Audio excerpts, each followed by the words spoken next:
Meantime, we are learning more about Hillary Clinton's search for a running mate. USA Today reports Clinton is looking for a candidate who can excite and appeal directly to Bernie Sanders supporters. Heidi Przybyla is a senior political correspondent for USA Today. She wrote that report. So I know you've been talking to people who are talking to the Clinton campaign. What is she looking for in terms of a vice president? Right, this is throwing out the old kind of conventional thinking that you need to, once you lock down the nomination or de facto lock down the nomination, you need to run to the middle and try to attract all of the independent voters.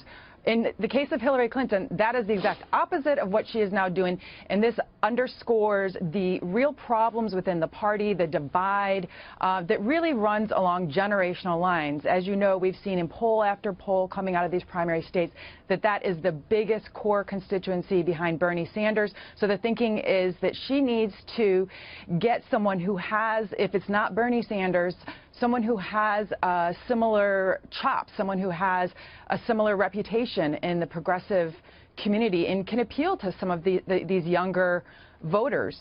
And so that's why they're looking at some names. For example, Elizabeth Warren. She's been coming up a lot in the conversations that I'm having with people who are very close to the campaign. But Elizabeth Warren and Hillary Clinton have not necessarily been close in the past, have they?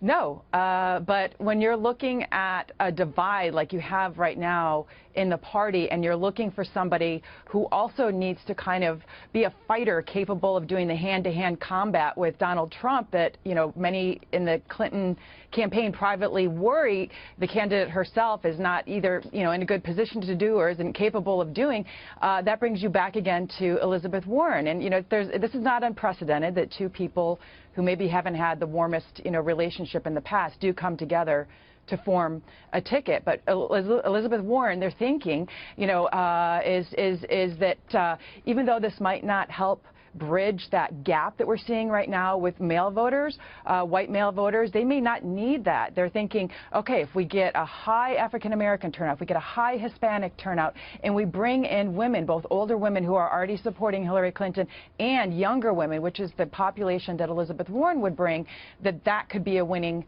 coalition. And again, that goes really against the orthodoxy of having to reach out to the middle. It's more kind of a symbol of the stratification as well in the political parties that we're seeing, where each party thinks the best way to win is to kind of fire up your base. What about geography, though? Don't you want to think about at least picking somebody from an Ohio or a Florida? I think if they had their druthers, if that person came from a swing state, great.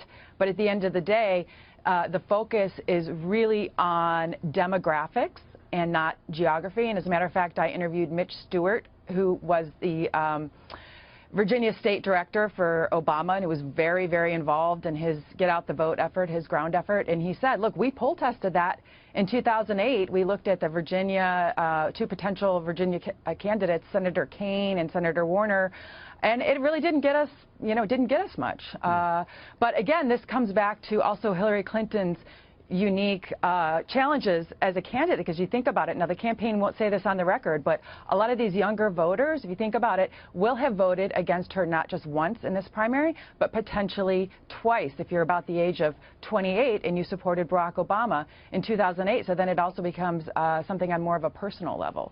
It's going to be fascinating to see what the campaign decides. You can read more about it, USA Today. Heidi Przybyla, thank you.